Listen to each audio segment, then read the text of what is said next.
마곡지구 상권 2편을 시작하겠습니다. 저는 지금 발산역 사거리에 나와 있습니다. 마곡역 공항대로를 지나서 여기까지 왔는데요. 저쪽 방향이 여의도 방향, 이쪽이 양천 향교역 방향입니다. 여기 발산역 상권은 예전부터 있던 구상권이었습니다.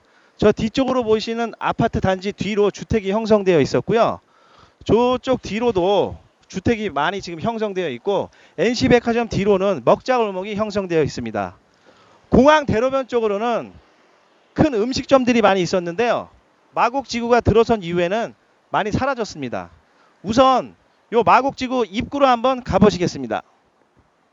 발산역 사거리에서 지금 걸어왔습니다. 뒤에 지금 NC백화점이 보이는데요. 이 상태까지 지금 구상권이 있던 상태였고, 저는 그 공사 당시에 여기 현장에 있었는데 이 앞에 이렇게 펜스가 쳐져 있었습니다. 그 이후에 이제 마곡지구가 개발된 거고, 저 왼쪽에 보이시는 건물 정도가 개발 전에 있던 건물이었습니다. 일단 걸어가 보시죠. 지금 앞에 있는 건물은 마곡지구 이후에 지금 개발된 건물이고요. 분양 당시에 평당 5,500 정도에 분양을 했습니다. 1층 기준으로. 그게 이제 분양 면적으로 계산했으니까 계산 쉽게 실평수로 따지면 한 평당 1억 1천 정도에 분양을 했습니다. 지금은 이제 입주가 한 지 2년이 지나가지고 한번 손바뀜이 됐어요. 공실이 조금 한 몇 개 있긴 한데 당시에는 이제 분양 가격이 있다 보니까 이렇게 뭐 한 13평, 14평 정도가 한 15억에 분양하다 보니까 대출을 50%를 있다 하더라도 나머지 5% 정도 수익률을 잡으면 월세를 한 600 정도 받아야 돼요. 13평에. 그래야지 이제 3.5% 이자 계산했을 때도 1.5%로 남는 건데 7억 넣어놓고 1.5% 가져가는 겁니다. 여러분 어떻게 생각하세요? 이 임대 입장에서 월세 600을 받아야 되는데 그게 무리인가요? 여기 오시는 분들 다 비싸다고 얘기합니다. 근데 임대인들 입장에서는 그런 사연들이 다 있다는 거를 아셔야 되고, 이 마곡지구가 지금 개발되면서 돈을 번 사람들은 일단 이 주체에서 땅을 판 주체, 그리고 시행한 사람들, 분양 대행사, 부동산에서 분양한 분들, 요 분들이 돈 많이 벌었어요. 근데 상가나 오피스를 투자한 사람들은 지금 현재까지는 재미가 없고, 아파트하고 오피스텔도 좀 벌었습니다. 아파트는 거의 2배 이상 벌었고, 오피스텔 같은 경우에는 1억 5천 정도에 분양했던 가격들이 지금 2억 한 2, 3천 하니까 7, 8천은 벌으셨죠. 들어가 보겠습니다. 그렇게 지금 구상권에서 쭉 들어오고, 이 건물 같은 경우에는 지금 그 밑쪽으로 구상권에서 연동이 돼가지고 이렇게 병원 업종들도 많이 있어요. 예. 없습니다. 프라자 상가로 구성되어 있고요. 맞은편에 보시는 건물도 프라자 상가로 구성되어 있습니다. 위층에 이제 병원 근무자들이나 장사하시는 분들이 각각 있기 때문에 유동들이 많이 있습니다. 요 라인이 지금 마곡지구에서는 가장 지금 유동이 많고 상권이 지금 활성화되어 있는 자리입니다. 분양 가격은 안으로 들어갈수록 입구보다는 조금 싼데 큰 차이는 없고요. 여기 건물 형태는 프라자, 이렇게 보시는 것처럼 오피스텔 건물에 1, 2, 3층으로 되어 있습니다. 이쪽 건물은 구건물이었고요. 저 뒤쪽으로 보시면 저 코너에 있는 건물도 지금 오피스텔 건물인데 1, 2층으로 지금 상가가 구성되어 있습니다. 분양을 10평 그 초반으로 했기 때문에 여기는 큰 평수가 그렇게 많지 않고, 요 프라자 상가 같은 경우에는 그 몇 개 정도는 한 30평 정도, 25평 정도 이렇게 분양한 평수는 있는데, 그 외에는 저쪽 이렇게 보시면 대부분이 10평 남짓으로 분양을 했기 때문에 큰 평 몇 개를 터야 돼요. 대부분의 여기 지금 업종은 보시는 바와 같이 음식점하고 술집 위주로 되어 있습니다. 주변에 지금 붙어 있는 오피스텔은 한 1,500세대가 지금 형성되어 있습니다. 앞에 보이시는 건물이 마곡지구에서 유일하게 되어 있는 건물입니다. 유흥지점이 들어갈 수 있습니다.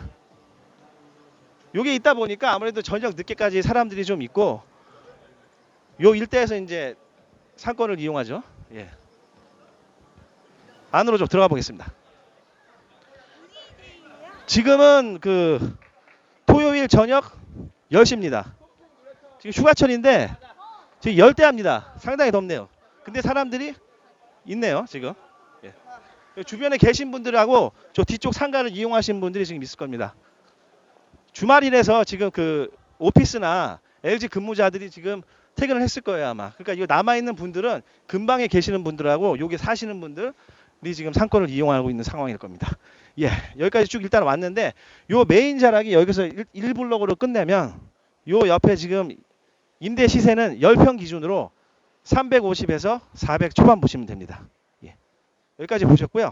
예, 일단 두 번째 저기 보이시는 두 번째 블록으로 가보겠습니다. 두 번째 블록으로 왔습니다.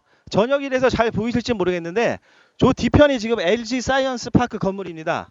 발산역에서부터 마곡역 사이에 5만 3천 평으로 되어 있습니다. 2020년까지 연간 2만 2천 명을 목표로 하고 있습니다. 현재는 2만 명 좀 남짓하게 들어와 있습니다. 이 지금 주변은 요 보이시는 건물이 호텔이에요. 요 건물하고 요 건물이 호텔이고 호텔에서 이제 1, 2, 3, 4층으로 상가가 형성되어 있는 거고요.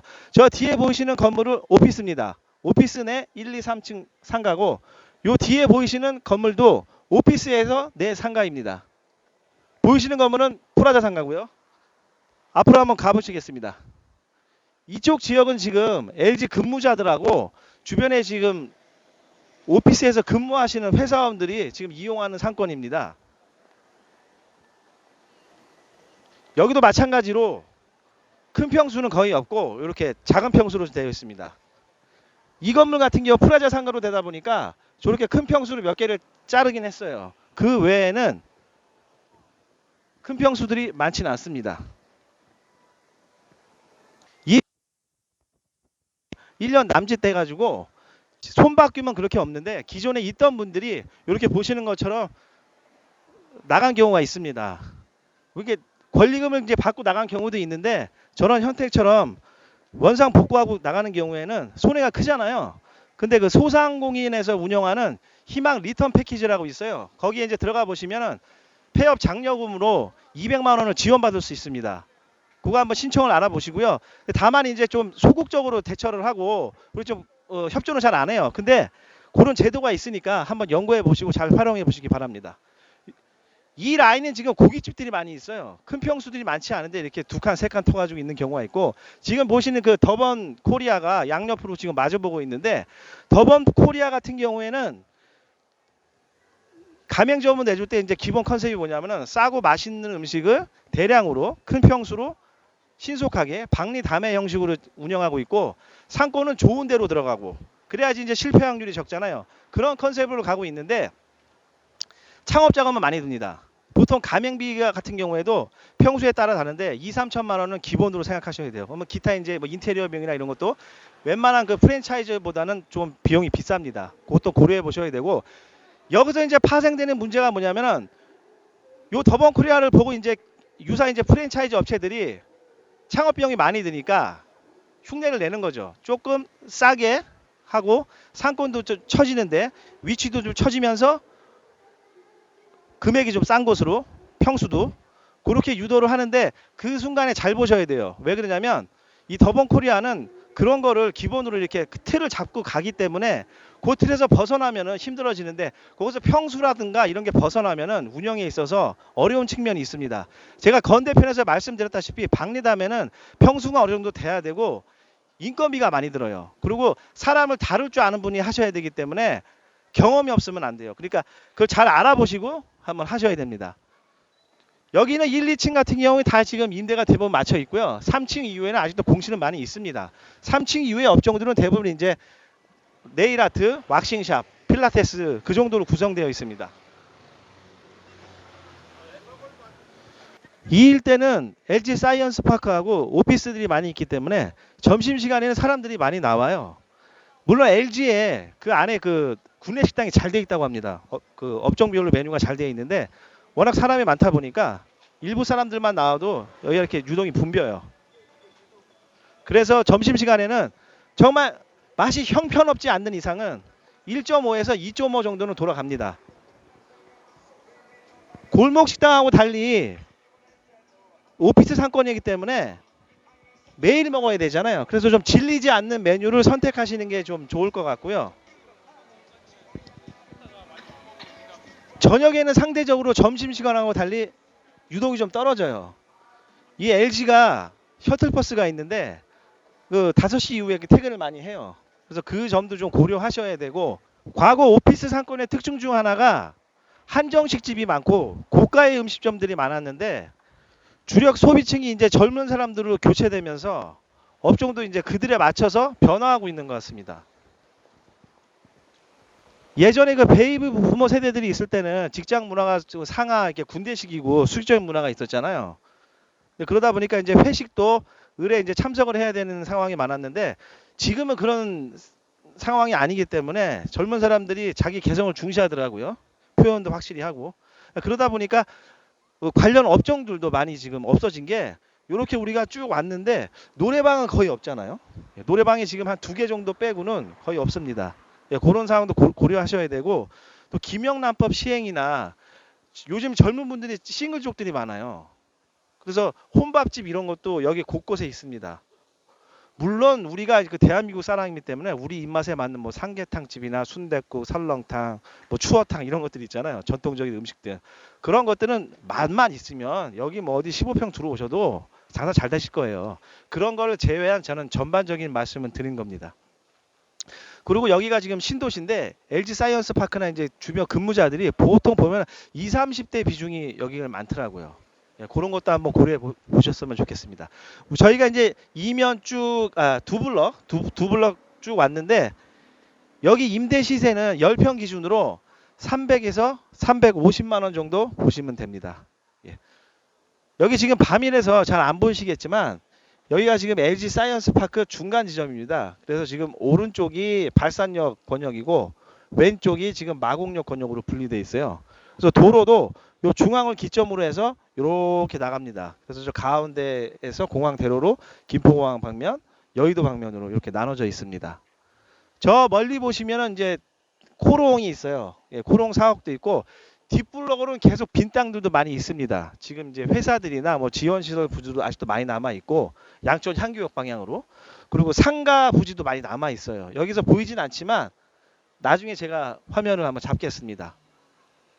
일단 여기까지 왔고요. 사실 근데 여기가 지금 공항 대로변으로 중심으로 하면 3면이었어요. 2면이 아니라 3면이었습니다. 예. 이면이 궁금하시니까 제가 이면 한번 가보시겠습니다. 아까 그 호텔 앞에서 이면으로 한번 들어가 보겠습니다. 네, 저희가 아까 그 NC백화점에서 쭉 들어왔던 첫 번째 블록으로 다시 왔습니다. 저희가 3면으로 지금 들어갔었고요. 다시 2면으로 한번 가보시겠습니다. 보이시는 이 두 건물은 호텔이에요. 비즈니스 그 호텔 개념이고, 대신은 안 됩니다. 예, 참고하세요. 자, 이렇게 보시면은 여기는 이제 1층 건물로 1층 그 상가로 돼 있고, 이쪽에는 지금 1, 2, 3, 4층으로 해서 상가들이 들어서 있는 형태입니다. 입주 시기는 지금 이쪽은 다 2년이 넘었어요. 앞에 보이시는 건물은 오피스 건물입니다. 위에 이제 5층부터 되어 있습니다. 위에 오피스들은 거의 입주가 다 된 상태이고, 상가들은 아직도 지금 위에는 공실들이 많이 있어요. 여기가 지금 이면인데, 그 저희 그 공항 대로변에서 아까 보시면은, 네, 이렇게 지금 들어오는 겁니다. 이렇게 해서 한번 가보겠습니다. 이면이 지금 그 맞상가긴 한데, 건물들이 저쪽 들어온 시간보다 지금 순차적으로 이쪽이 들어와 가지고, 이 호텔 옆에 건물 같은 경우 이게 보시면은 그 나중에 들어온 거예요. 저기 건물들이. 그러다 보니까 여기 동선이 맞상가로 좀 형성된 게 좀 늦은 측면이 있었고, 요쪽 블록 끝에도 그 건물이 나중에 들어왔어요. 그러다 보니까 이게 이빨 빠듯이 있다 보니까 맞상가로도 형성이 안 된 측면이 있고, 여기에 또 그런 측면도 있지만 또 하나가 뭐가 있냐면은, 이 건물이 이렇게 상가 분양하고 나중에 입주하다 보면은 이렇게 주차장 들어가는 램프가 있잖아요. 이렇게 차들이 오가다 보면은 사람들이 다닐 때 동선이 살짝 끊어져요. 그래서 이 뒷블럭이 보면은 다 그렇게 지금 3면하고 달리 2면은 저렇게 주차장 그 들어가는 입구가 다 저렇게 되어 있습니다. 곳곳에. 그것도 영향이 있고, 이쪽 라인도 또 그렇게 주차장으로 나오는 블럭이에요. 그러다 보니까 이쪽이 지금 공실이 많이 있고, 이쪽도 지금 공실이 좀 계속 있습니다. 예. 그런데 3면은 그와 다르게 그 건물들이 먼저 들어서면서 형성이 돼버린 거죠. 분양 가격은 이면이 더 비쌉니다. 그런데 이렇게 지금은 공실이고, 그래서 상가를 분양을 잘 받으셔야 되는 게, 이게 상가라는 게 문제가 뭐냐면은 맨 땅에서 그냥 도면만 보고 하잖아요. 그래서 도면을 볼 줄 아는 전문가가 아닌 이상은 그거를 쉽게 구별할 수가 없습니다. 아니, 도면 보고 여기 주차장 램프가 어디 나오는지 어떻게 알겠어요? 알 수가 없죠. 그리고 상가 같은 것도 잘못 사시면 안에 막 기둥 같은 거 가운데 딱 박혀 있으면 그거 오랫동안 그 공실로 계속 있어야 돼요. 그러니까 그런 모든 것들을 그 상태에서는 알 수 없는 거고, 또 이 상가 분양의 문제점이 뭐냐면은 어떤 부동산이란 물건이 있을 때 지금 이 가격을 사면 나중에 얼마가 오릅니다. 이런 얘기가 하나 있을 수 있고, 근데 두 번째 상가는 어떤 문제가 있냐면 지금 이 분양하는 가격이 3년 후에 입줄 때 얼마가 됩니다. 그래서 5% 수익률 나올 거예요. 이렇게 하고 분양을 하는 거예요. 근데 그 3년 후에 그 상권이 어떻게 될지도 모르고 임대가 맞춰질지도 모르는 상황에서 5%를 그냥 내가 한 15억 정도 사면은 3년 후에 뭐 한 600은 받겠네, 요런 계산으로 사셨겠죠. 근데 상가는 그런 위험성이 있다는 거를 잘 염두에 두셔야 돼요. 예, 여기 보시면 이렇게 램프들이 계속 끊어지잖아요, 동선이. 예. 그리고 이 건물 같은 경우에는 이제 요 블럭에서 가장 그 나중에 들어온 건물이에요. 근데 위에는 이제 병원들이 많이 맞춰졌습니다. 건너편에 2대 서울병원이 있다 보니까 거기 연동해서 지금 많이 맞춰진 형태고, 쭉 오다 보면은 이제 이면이 또 이제 문제가 뭐냐면은 저 앞에 보시면은 또 동선이 끊어져요. 저기 중앙선이 있어가지고 이쪽으로 걸어갈 수가 없습니다. 차도 못 가고. 그래서 여기서 다시 가려면은 오른쪽을 돌아서 아까 우리가 저희가 봤던 3면으로 가야 되고, 아니면 이쪽으로 이렇게 돌아가야 되는 거예요. 예, 그런 지금 문제점이 있다 보니까 아직까지 공실인 거죠. 생각해 보세요. 지금 프랜차이즈 사람들이 전국 방방곡곡을 돌아다니는데 이 마곡을 모르겠어요? 잘 알아요. 근데 아직까지 왜 공실이겠어요? 생각해 보시면 다 이유가 있는 거예요. 자, 여기 앞에 보이시는 게 지금 공항 대로변입니다. 예, 우리가 1편에서 지금 딱 보시면 아직도 저렇게 공실이 있고, 이렇게 이제 하나 둘씩 공실이 이제 없어져야지 이게 활성화되는 건데, 저 건너편 블록은 이제 마곡역 블록으로, 그거는 이제 다음 시간에 한번 가보겠습니다. 예, 오늘은 여기서 마치겠습니다. 예, 감사합니다.